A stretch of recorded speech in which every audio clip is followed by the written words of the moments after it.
What do you guys think about that, and what are your thoughts on the game and the Notre Dame defensive line? Just love that it came down to that.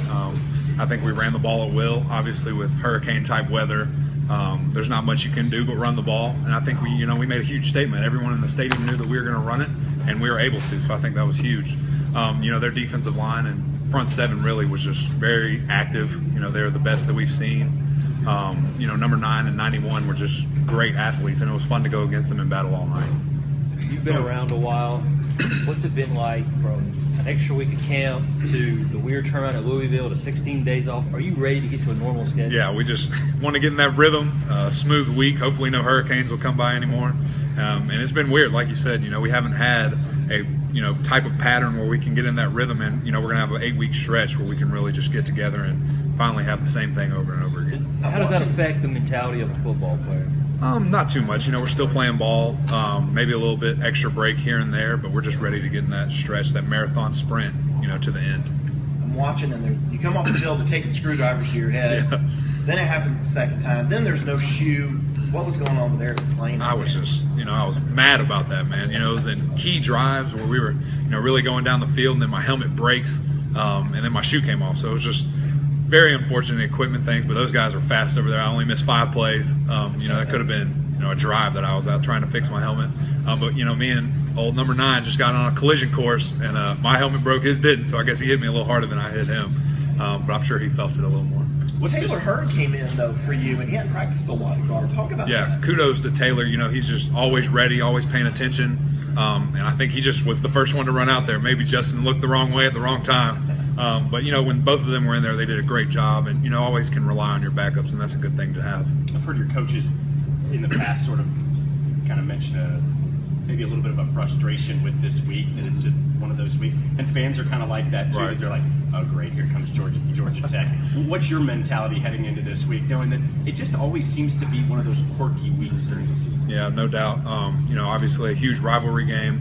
I think since Coach Sweeney's here, we're like 3-7 maybe, something of that nature.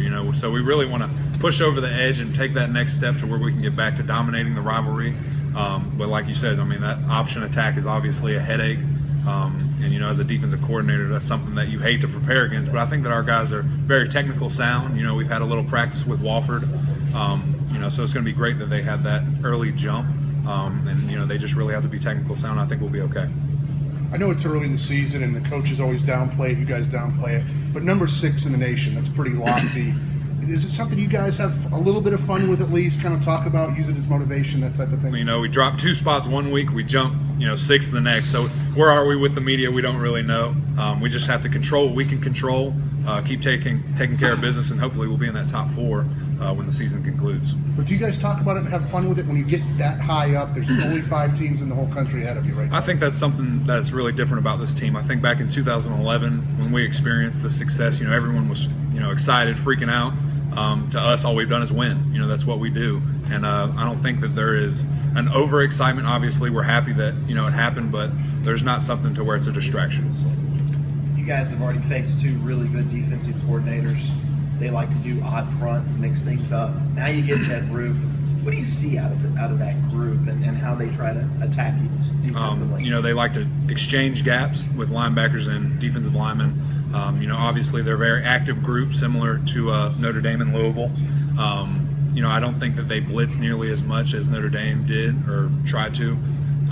I think we're going to see a lot of different disguising of coverages, so it's going to be different and be big for Deshaun to really slow down the game, which I think he does a phenomenal job at, and just get us in the best situation to win the game. When you do your film evaluation of Georgia Tech and trying to learn their tendencies and so forth, I'm sure you watch a lot of film on them against Notre Dame. How beneficial is it to you that you just happen to play Notre Dame, and so you've got like 2 different perspectives there? Yeah, that's definitely huge, especially because I really believe that us and Notre Dame are very similar in the way we play. So that's phenomenal for us to get that film and to be able to see the different tendencies. But they really don't give away a bunch of stuff like some teams do. They're very technical, sound, and well coached, so it's going to be a challenge for us. You have to go back. Coach, one point Saturday where you were like, man, this is fun or this is miserable? Or honestly, the first play, when we saw that they cleared the box, had no linebackers, and we knew that Ford was going to run it right behind us, we knew that it was going to be a long night for them because they were doing what we wanted them to do. Unfortunately, we kept running the ball and kept having great success with that, and it was a fun game. Devin says he's trusting you guys now that we're running the football when people know we're going to run. How does that make you feel? Just great achievement and trust that we have from Coach Sweeney is just unbelievable. When you can say that, we're going to run the ball and everyone in the stadium knows it, and you can be successful at it, that's when you know that you're doing something right, whether it's the play calling, obviously us blocking well up front. It's just been a fun season so far. Is there a certain other level of satisfaction for a lineman when you guys have been known for so long for your passing and all the flash? You've been a lot more physical and hard-nosed so far this year. I think definitely so. I think that, when we're able to run the ball so efficiently, I think it takes a lot of pressure and stress off of the quarterback and the receivers, that they don't have to make these crazy, outstanding plays all the time. They can just do it when they want to and look good.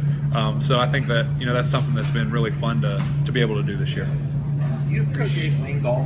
Oh, yeah. How hard he runs? No doubt. He's an angry runner, as we like to say. There's no stopping him with one arm tackle. He's a guy that's going to run through, multiple different people and, get us the extra yards that we need. And so that's something that you really love to have in a running back. Coach, when you use the bring your own guts, bring your own heart pre-game feel, but did you catch after the game what he did on TV? I did not. I didn't get to see it. He coined the phrase, the way he used "bring your own guts," right, and coined it BYOG. Oh, I have seen that hashtag multiple times. It's gone viral nationally. There we go. What's your reaction to that? They give us so much different things, whether it's shoes, clothes, food, and they just emphasize, we can't give you guts, we can't give you heart. And I just think that's something that this football team is great at exemplifying. We bring that extra edge, and it's just been great to see in these first couple games. The fact that the coach can coin something like that in the heat and the rain, that right after that game, the emotion and everything, that's weird. I think it's just, it's all you guys. Y'all are retweeting it and tweeting it, so he's just saying it. You guys are spreading the word for him. You've been around the program so long. When you first started here, even though you guys are still very capable of lighting up the scoreboard, when you first started, could you have imagined you'd be finishing up your career with everybody talking about defense and a hard-nosed running game? Honestly, no. With that 2011 season, us starting off, throwing the ball all over the place, and being scored 70 by West Virginia in the Orange Bowl. Probably no one could have predicted this would be the way that we ended up. But I think that just speaks, numbers to our coaches, to our players that we've had recruited coming in, just to really change the culture. And I think that's something that you'll continually see throughout the years at Clemson.